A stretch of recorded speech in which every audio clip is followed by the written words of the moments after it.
this is Debbie from Lime Duty Design, and today for Waffle Flower I'm going to be softly watercolouring the Big Bear and Bird stamp set. Before I start stamping, I like to work out where I want the images to be to make sure they're going to fit nicely on the card. So I've placed a piece of 5.5 by 4.25 watercolour card into the mini Misty, and I've placed the Big Bear and Bird in the middle with the 2 plant sprays going either side. The bear's going to hold the present, and then I'm going to have the sentiment underneath.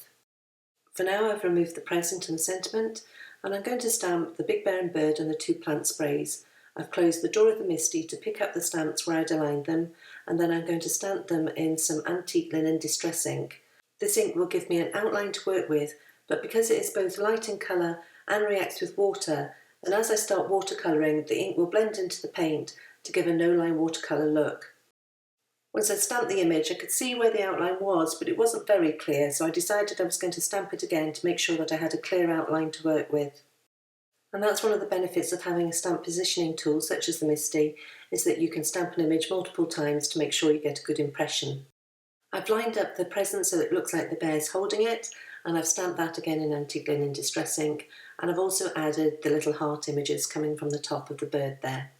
If you've not checked out Big Bear and Bird before, I highly recommend that you do. This is their Instagram feed, and as you can see, it's filled with beautifully softly watercoloured images with muted tones, and I wanted to capture that feel in my painting today. When you first get some new watercolours, it's a good idea to experiment with what other colours you can make from the colours that you've got, and I created a grid using just 12 watercolours, and as you can see, by combining 2 colours in different amounts, you can get a whole rainbow of other colours, which can act as a reference point when choosing a colour for your painting. Normally my watercolour palette mixing area is covered in paint. I don't clean it up, it's lovely and messy and I love it like that. And when I want to start a new colour, I just pick a spot and start mixing. And normally I keep my mixing palette off to the side off screen. However, I have had some requests to see me mixing colours, and so I've cleaned up the palette today to start with a blank slate, and I'm starting to mix up the colour for the bear. From my colour chart, I picked out that I like the mixture of ivory black with yellow ochre to give a muted brown that I thought would go well for painting the bear. I'm going to start by painting an outline of the brown around the edge of the bear and then blend that in with water towards the centre. I'm using a small brush. This is a Winsor & Newton Series 7 size 00, and I find that helpful, particularly when you're colouring in the smaller areas such as the leaves and flowers.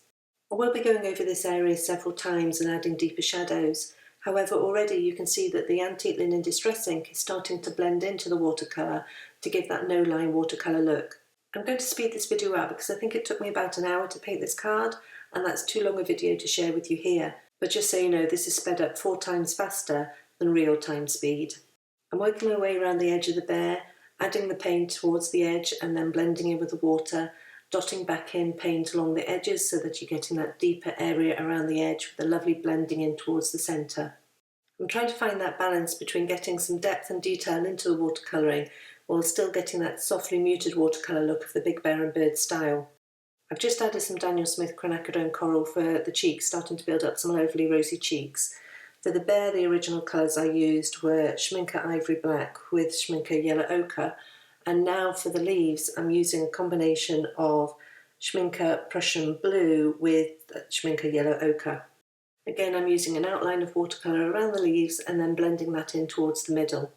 I'm afraid I've had to move my mixing palette off to the side because I started to stick my hand in it, so I've moved that off to the side and I'm now using some Daniel Smith quinacridone coral again, and this time for the hearts, and then I'm also going to bring that colour into the flowers as well.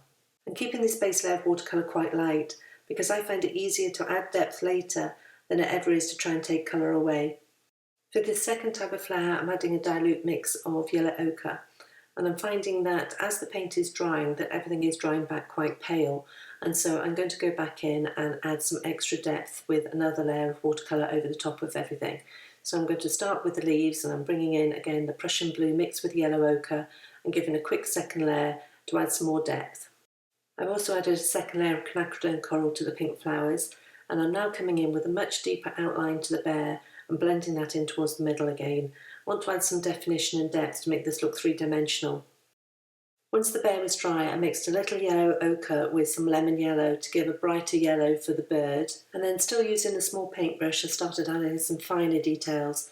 So going in with a light layer of the brown and adding some dashed lines to represent the fur of the bear, and then going back in with a darker brown to add more detail. I also went back in and painted in a darker vein for the leaves and also some detail on those yellow flowers as well. I wasn't liking the open area of the pink flowers, and so I went in with some sepia brown and drew in some circles to add some detail to the flower centres. And in a deeper pink I also added some detail to the petals as well. One final blush to the bear's cheeks, and then the only area I hadn't painted was the present, and I'd been intentionally leaving this till last because I knew I wanted to paint this in a darker colour and I didn't want any of that bleeding out into the other areas. For the present I used a combination of Schminke Permanent Carmine with Schminke Deep Red, painting a light layer for the present, letting that dry, and then painting a deeper colour for the bow, and I also added some polka dots as well. Once the watercolour had dried, I used for the eyes and the nose of the bear and the bird a Faber-Castell pencil. This is dark sepia, and I personally just find it easier to draw in the final details with a pencil rather than try and do them with a paintbrush. And I used the stamp set off to the side just to work out where those needed to be because they had got rather faded with the watercolouring. And while I had my pencils out, I also added a few more details to the other areas of the painting. A little shadow to the bird, I think that's with yellowish green, I think that pencil's called, and some dark red for the present polka dots just to make those more defined. I've placed the watercolour back into the Mini Misty now that it's dry, and I'm going to stamp the sentiment. I'm using stone ink from Simon Says Stamp. I didn't want a black ink and thought that would be too dark, so I picked out this nice muted browny grey, which I thought went well with the rest of the colours. I think I stamped the sentiment 3 times to make sure that it was nice and clear and easily legible, and then I trimmed off a little from each side of the watercoloured piece so that I could mount it onto a 5.5 by 4.25 card and still have a visible border all the way around the outside. I've scored and folded a Neon Desert Storm card base, and then I've added lots of foam adhesive to the back of the watercolour panel so that once I attach it to the card it will keep it nice and flat. And that completes this card in the softly watercolour style of Big Bear and Bird. I'll leave you with some photographs and want to thank you for joining me today. For more product information, please visit waffleflower.com and follow it on YouTube, Instagram and Facebook for more inspiration. If you want to find me, I blog over at limedoodledesign.com. Thanks, and I'll see you next time.